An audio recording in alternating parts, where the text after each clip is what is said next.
दोस्तों, आज हम बात करेंगे B pharm first year second semester subject biochemistry, जिसका सब्जेक्ट कोड है बीपी 203 टी। हम इसमें बात करेंगे बायोमॉलिक्यूल्स और उसके इंट्रोडक्शंस के बारे में। आइए देखते हैं। Biomolecules are essential organic compound. जो बायोमॉलिक्यूल्स होते हैं वो इसेंशियल ऑर्गेनिक कंपाउंड होते हैं प्रोड्यूस बाय लिविंग ऑर्गेनिज्म। जो लिविंग ऑर्गेनिज्म होते हैं उनके द्वारा ये प्रोड्यूस होते हैं, यानी उत्पन्न होते हैं। हम आगे बात करेंगे।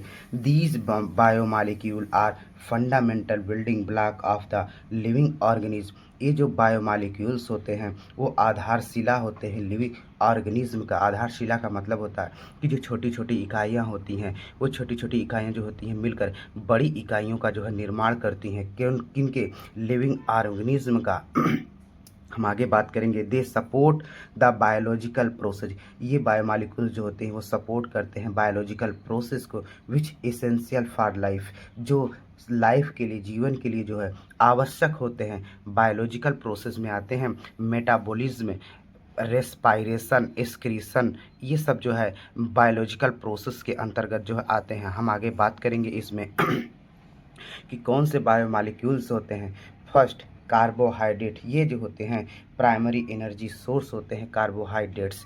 सेकेंड, अगर हम बात करें बायोमॉलिक्यूल्स के, प्रोटीन्स, ये होते हैं फॉर बॉडी रिपेयर डेवलपमेंट। ये बॉडी के रिपेयर और डेवलपमेंट यानी विकास के लिए जो है आवश्यक होते हैं। अगर हम फोर्थ की अगर हम बात करें, न्यूक्लिक एसिड, ये जो होते हैं transfer genetic information from one generation to next generation. ये जो होते हैं जेनेटिक यानी आनुवांशिक लक्षणों को जो है एक पीढ़ी से दूसरी पीढ़ी को जो है ट्रांसफ़र करने के काम करते हैं, यानी जो है। आगे हम बात करेंगे लिपिड्स। ये जो होते हैं सेकंड एनर्जी सोर्स होते हैं। ये सब जो हमारे बायोमॉलिक्यूल्स होते हैं। बात करेंगे नए टॉपिक्स के बारे में। क्लासिफिकेशन। क्लासिफिकेशन किसका? बायोमॉलिक्यूल्स का क्लासिफिकेशन। हम बायोमॉलिक्यूल्स को जो है दो भागों में डिवाइड्स करते हैं। फर्स्ट, माइक्रोमॉलिक्यूल्स, ये, और सेकेंड होता है माइक्रोमॉलिक्यूल्स।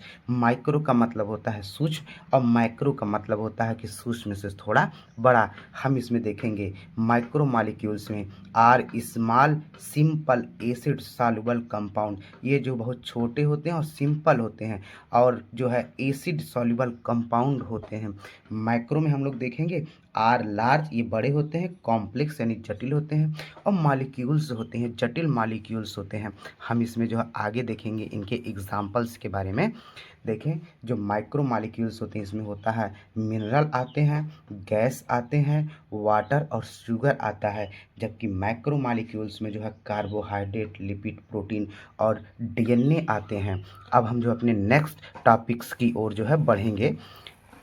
बात करेंगे हम लोग जो है chemical nature and biological role of carbohydrate, lipid, nucleic acid, amino acid और जो है प्रोटीन्स के बारे में हम लोग जो है बात करेंगे। अब हम जो है आगे बात करेंगे इनके वन बाय वन जो है। बात करेंगे कार्बोहाइड्रेट्स के केमिकल नेचर और उसके बायोलॉजिकल रोल के बारे में। सबसे पहले जानेंगे कि कार्बोहाइड्रेट्स किसे कहते हैं। आइए देखें। Carbohydrate are organic compound. Carbohydrate जो होते हैं वो ऑर्गेनिक कंपाउंड है, यानी यौगिक होते हैं। विथ इनके साथ में जो है जनरल फार्मूला का जो जनरल फार्मूला होता है CN और H2O होल का। N जो होता है ये नंबर ऑफ कार्बन, और यहाँ जो होता है ये वाटर के नंबर ऑफ जो है को दर्शाते हैं, N जो होता है। हम बात करेंगे आगे जो है they are composed of carbon, hydrogen and oxygen. ये जो होते हैं बने होते हैं कार्बन, हाइड्रोजन और ऑक्सीजन से मिलकर बने होते हैं। कौन?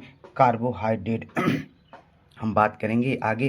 Carbohydrate are primary source of energy. जो कार्बोहाइड्रेट होते हैं वो प्राइमरी सोर्स होते हैं ऊर्जा के, यानी कि एनर्जी के। हम आगे बात करेंगे carbohydrate contain the following functional group. जो कार्बोहाइड्रेट होते हैं उसमें जो है डिफरेंट टाइप के जो है फंक्शनल ग्रुप जो है जुड़े होते हैं। यही फंक्शनल ग्रुप जो होते हैं उसके केमिकल नेचर को जो है इंडिकेट करते हैं। फर्स्ट बात करेंगे एल्कोहलिक हाइड्रोक्सिल ग्रुप, जिसको OH से हम लोग जो इंडिकेट करते हैं। एल्डिहाइड ग्रुप जिसको हम लोग CHO से इंडिकेट करते हैं। कीटोन ग्रुप को हम लोग C डबल बॉन्ड O से जो है इंडिकेट करते हैं। अब हम इसके जो है केमिकल नेचर्स के बारे में बात करेंगे कार्बोहाइड्रेट्स के। आइए देखते हैं द केमिकल प्रॉपर्टी आज कार्बोहाइड्रेट्स जो नीचे कुछ जो है केमिकल प्रॉपर्टी दी गई हैं, हम इनके बारे में बात करेंगे।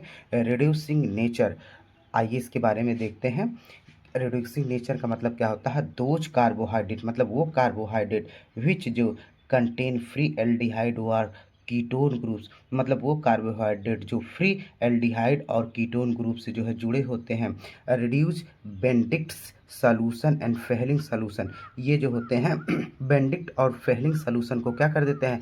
रिड्यूज कर देते हैं, जिसके कारण जो है इनका कलर क्या हो जाता है? चेंज हो जाता है। इसी को हम जो है रिड्यूसिंग नेचर कहते हैं। हम आगे बात करेंगे इसमें जो है when glucose is heated with Benedict solution, जब ग्लूकोज को हम लोग जो है बेंडिक्ट सॉल्यूशन के साथ जो है हीट करते हैं यानी गर्म करते हैं, तो द ब्लू सॉल्यूशन, जो ब्लू सॉल्यूशन होता है बेंडिक्ट का, turn into the brick red precipitate, यानी जो ईंट की तरह लाल प्रेसिपिटेट में जो है वो कन्वर्ट हो जाता है। हम यहाँ एक नोट्स लाए हैं जिस एग्ज़ाम में जो है पूछ लिए जाते हैं कभी कभी जो है। रिड्यूसिंग शुगर किसे कहते हैं? देखें, रिड्यूसिंग शुगर जो है glucose, fructose, galactose, lactose and maltose को हम लोग जो है रिड्यूसिंग शुगर्स कहते हैं। हम बात करेंगे नॉन रिड्यूसिंग शुगर को, ये होता है सुक्रोज। करेंगे अगले केमिकल्स नेचर्स के बारे में। देखें, ओसाजोन फॉर्मेशन, देखें इसमें व्हेन फ्रक्टोज एक रिड्यूसिंग शुगर होती है is heated with phenyl hydrogen, जब फ्रक्टोज जो होती है फिनाइल हाइड्रोजन के साथ गर्म की जाती है, इज फॉर्म बनाती yellow colour crystal, yellow colour की क्रिस्टल बनाती, जिसको हम लोग जो है ओसाजोन्स कहते हैं। हम आगे बात करेंगे अगले केमिकल नेचर के बारे में। हाइड्रोलिसिस, हाइड्रोलिसिस का मतलब होता है कि जब वाटर के प्रेजेंस में कोई बड़ा अणु जो है छोटे अणु में जो है जब कन्वर्ट होता है तो उसको हम लोग जो हाइड्रोलिसिस कहते हैं। आइए इसमें देखेंगे। कॉम्प्लेक्स कार्बोहाइड्रेट माने जटिल कार्बोहाइड्रेट, जिसको हम लोग जो पॉलीसैकेराइड्स कहते हैं, can be broken down into the their simplest unit, यानी कि जब ये अपने जो है सिंपल यूनिट में टूटता है तो हम इसको जो है हाइड्रोलिसिस कहते हैं। जैसे C12H20 या O11 जो है H2O के प्रेजेंस में, यानी कि इसको हम सुक्रोज कहते हैं, H2O के प्रेजेंस में जब ये जो है अपने स्मॉल यूनिट में टूटता है तो इसको हम लोग हाइड्रोलिसिस कहते हैं, यानी कि ग्लूकोज और फ्रक्टोज में जो है टूट जाता है। हम अगले केमिकल नेचर्स के बारे में बात करेंगे।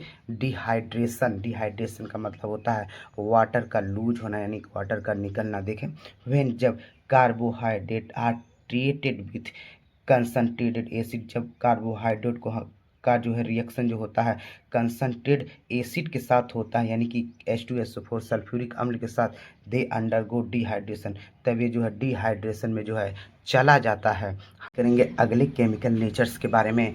ग्लाइकोसिटिक बॉन्ड, देखें, एन एनोमेरिक कार्बन, जब एक एनोमेरिक कार्बन जो है one monosaccharide join with the hydroxyl group, जब एक मोनोसैकेराइड का हाइड्रोक्सिल ग्रुप से जो है ज्वाइन होता है यानी कि जुड़ता है, ऑफ अनदर मॉलिक्यूल फॉर्म, और जो है दूसरे प्रकार का मॉलिक्यूल का निर्माण करता है, ए बॉन्ड काल, और उनके बीच जो बॉन्ड होता है हम उसको जो है ग्लाइकोसिटिक बॉन्ड कहते हैं।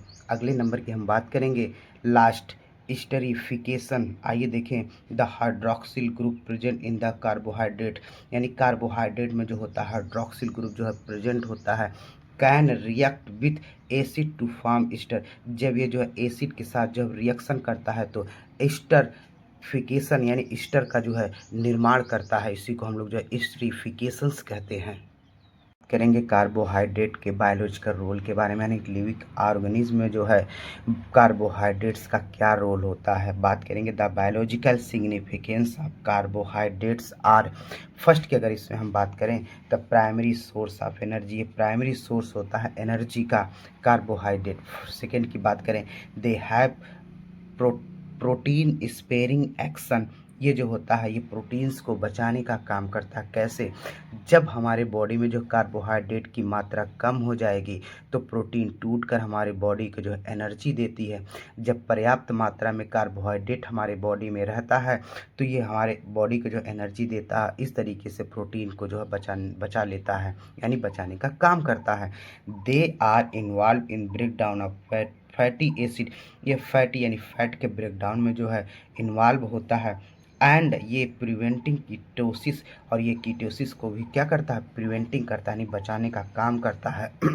दे are important component of brain cell. ये ब्रेन सेल का इम्पॉर्टेंट कंपोनेंट होता है कौन? कार्बोहाइड्रेट एज जैसे न्यूरामिनिक एसिड एंड गैंग्लियोसाइड्स। हम बात करेंगे cellulose acetate is use in photographic film. जो सेलुलर एसीटेट होता है वो फोटोग्राफिक फिल्म में जो है यूज किया जाता है। एंड पैकिंग मटेरियल, और पैकिंग मटेरियल में भी इसका यूज किया जाता है। किसका? सेलुलोज एसीटेट का। हम अगले नंबर की बात करेंगे carbohydrate provide protection to bacterial cell. Bacteria की जो सेल होती है, कार्बोहाइड्रेट जो होता है वो प्रोटेक्टिव की तरह काम करता है। यानी कि जो बैक्टीरिया की जो सेल वाल होती है वो किसकी बनी होती है? कार्बोहाइड्रेट यानी कि सेलुलोज की बनी होती है, जो एक प्रोटेक्शन का काम करती है। हम बात करेंगे नेक्स्ट पेंटोज शुगर, जो राइबोज एंड डीऑक्सीराइबोज होते हैं, form an important component of nucleic acid. ये न्यूक्लिक एसिड का एक इम्पॉर्टेंट कंपोनेंट होते हैं कौन? Ribose and deoxyribose sugar. हम करेंगे अगले नंबर की heparin, an example of the glucosa aminoglycan family of carbohydrate which act as a anticoagulant। ये हिपैरिन जो होता है एंटीकोगुलेंट्स की तरह जो है काम करता है। कैसे?